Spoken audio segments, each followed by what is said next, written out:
Hello दोस्तों, कैसे हैं आप सभी। आई होप अच्छे ही होंगे। मैं कायनात लेकर आई हूँ आज आपके सामने प्यार की एक दास्तां। ये कहानी एक लड़की और एक वैम्पायर की। लेकिन हर कहानी मुकम्मल नहीं होती जब तक उसके जज्बातों में सच्चाई ना हो। हर मोहब्बत पूरी नहीं होती जब तक सामने चाहने वाला हमें शिद्दत से मोहब्बत ना करता हो। तो चलिए आज आपको मैं सुनाने जा रही हूँ वैम्पायर की एक लव स्टोरी। देहरादून में पली बड़ी प्रिया जब एक दिन कॉलेज ट्रिप के लिए शिमला जाती है तो वहाँ पर गाड़ी लंच करने के लिए थोड़ी देर के लिए रुकती है। लंच करने के बाद प्रिया की नज़र जब जंगल के पास एक छोटे से हिरन पर पड़ती है तो उसे देखकर वह बहुत खुश हो जाती है। वह मुस्कुराते हुए उस हिरन की ओर बढ़ने लगती है।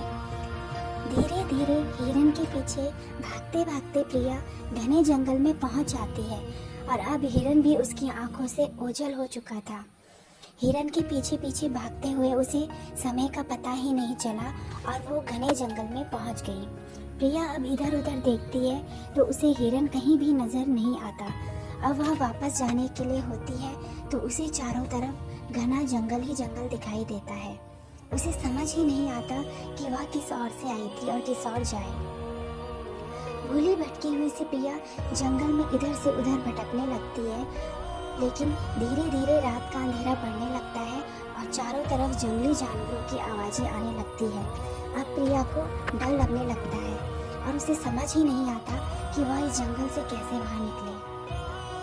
प्रिया अब बहुत घबरा रही थी कि आखिर वह करे क्यों और खुद को कोस रही थी कि क्यों वो उस हिरन के पीछे यहाँ तक आई।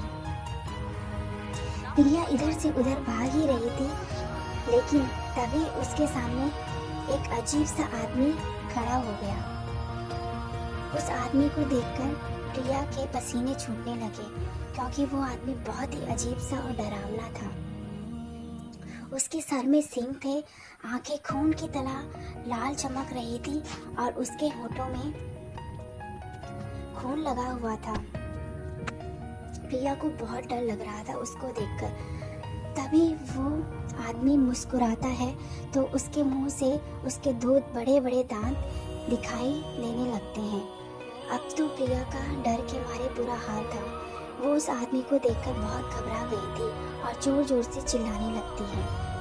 उस आदमी को देखकर प्रिया इतना तो समझ गई थी कि यह जरूर कोई वैम्पायर होगा क्योंकि उसने मूवीज में देखा था कि वैम्पायर ऐसे दिखते हैं। उनके बड़े बड़े दांत होते हैं और सिर में सींग होते हैं और वह आदमियों का खून पीकर अपनी शक्तियाँ बढ़ाते हैं।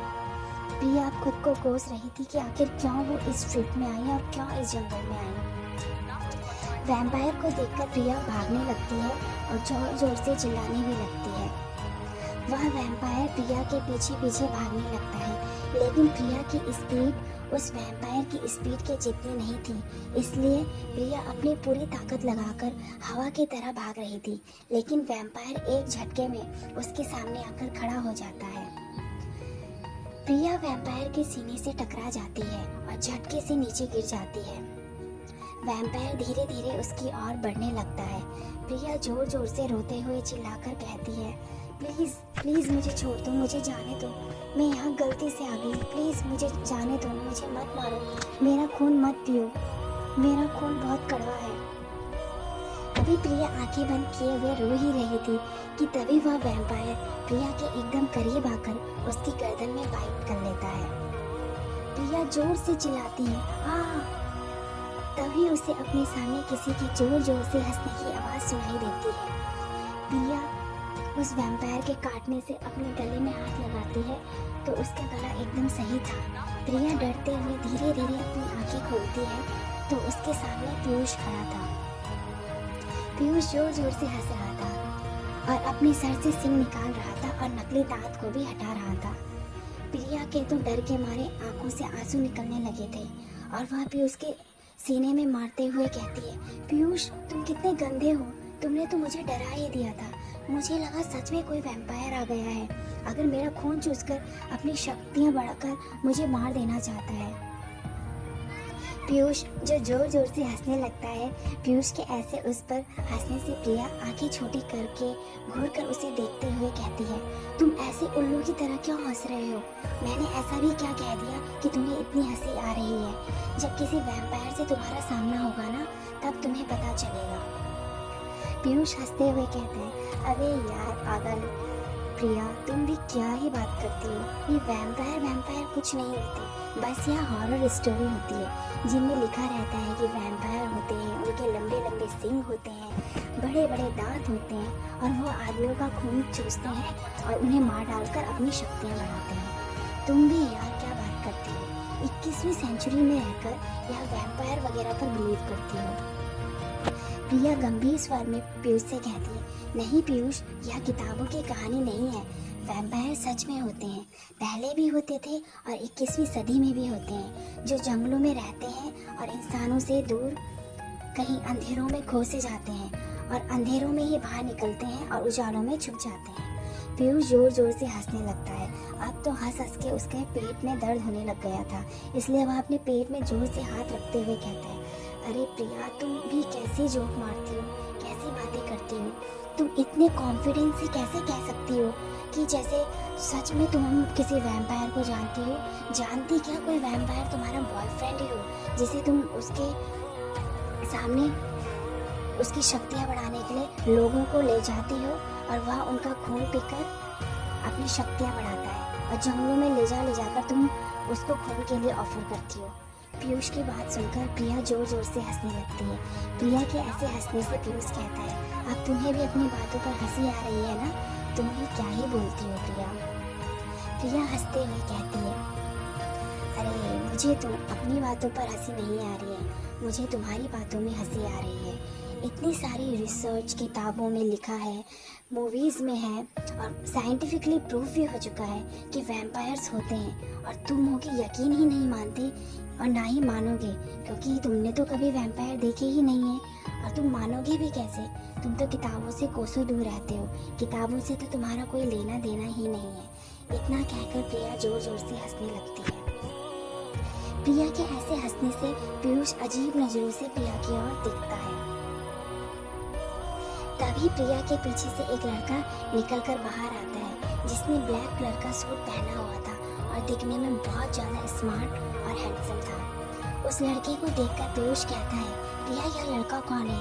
यह कोई तुम्हारा दोस्त है जो इस प्रैंक में तुम्हारा साथ दे रहा था, जो ऐसे अचानक यहाँ से निकल कर आ गया?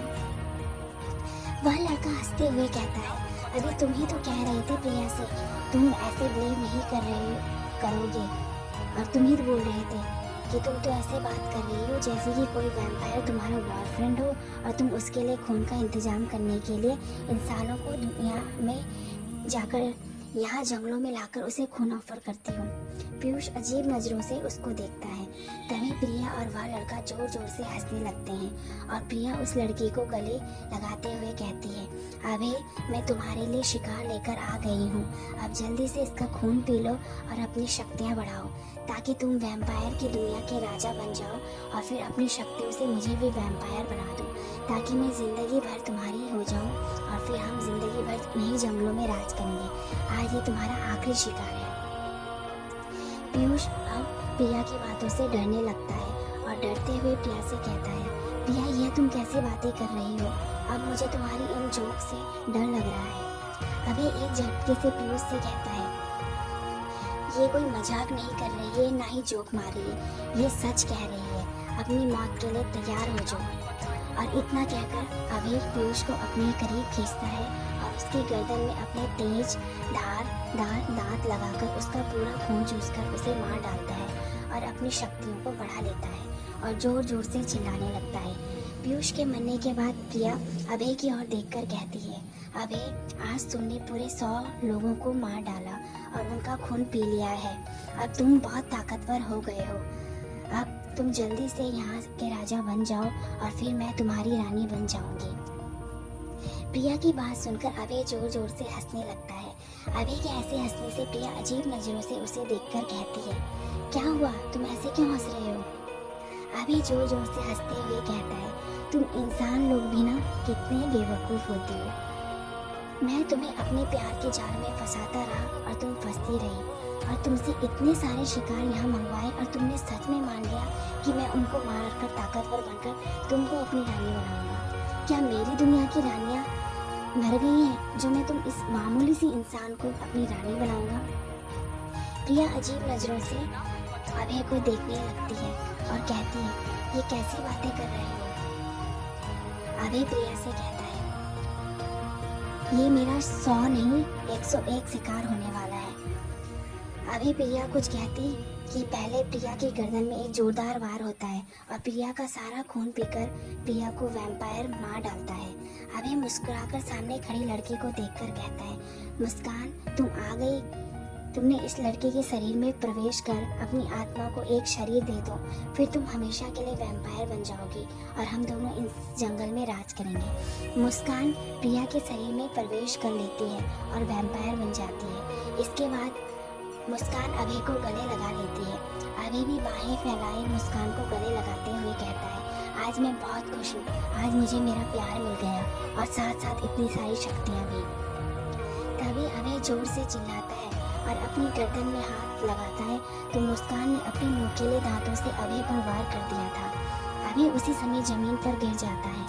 मुस्कान मुस्कुराकर कहती है, अब मैं वैम्पायर बन गई हूँ और तुम्हारी मदद से मुझे एक ऐसी लड़की का शरीर भी मिल गया है जो तुमसे तहे दिल से मोहब्बत करती थी। इसलिए अब तुम्हारी सारी शक्तियाँ उस लड़की के शरीर में चली जाएंगी और इस तरीके से मैं इस वैम्पायर लैंड की रानी बन जाऊंगी।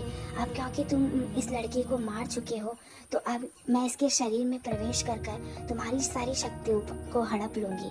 अब मुझे तुम्हारी कोई आवश्यकता नहीं है। अभय धीरे धीरे अपनी आंखें बंद कर लेता है और उसके सामने प्रिया के साथ बिताए हुए प्यार भरे लम्हे आ रहे थे और आज उसे अफसोस हो रहा था कि उसने प्रिया के प्यार में ना समझकर उसे हमेशा धोखा देता रहा। सही कहते हैं लोग, अच्छे काम का नतीजा हमेशा अच्छा होता है और बुरे काम का फल हमेशा बुरा ही मिलता है। अभय ने प्रिया के साथ धोखा किया तो प्रिया के लिए पीयूष मारा गया। अब क्योंकि प्रिया ने पीयूष को धोखा दिया था और धोखे से उसको अभय के हाथों मरवा दिया था, तो वैसा ही धोखा अभय ने प्रिया को भी दिया और मुस्कान के हाथों प्रिया को मार दिया और वही धोखा अभय को भी मिला और मुस्कान ने अभय को मार दिया। इसीलिए बोलते हैं कि सही रास्ते पर चलने पर हमेशा अच्छा ही फल मिलता है और जो गलत काम करते हैं उन्हें हमेशा गलत ही फल मिलता है। एक और कहानी लेकर फिर मिलूंगी आपको अपने ही चैनल पर। बने रहिए। अगर आपको स्टोरी पसंद आए तो चैनल को लाइक कीजिए, सब्सक्राइब कीजिए, कमेंट कीजिए। Thank you, bye.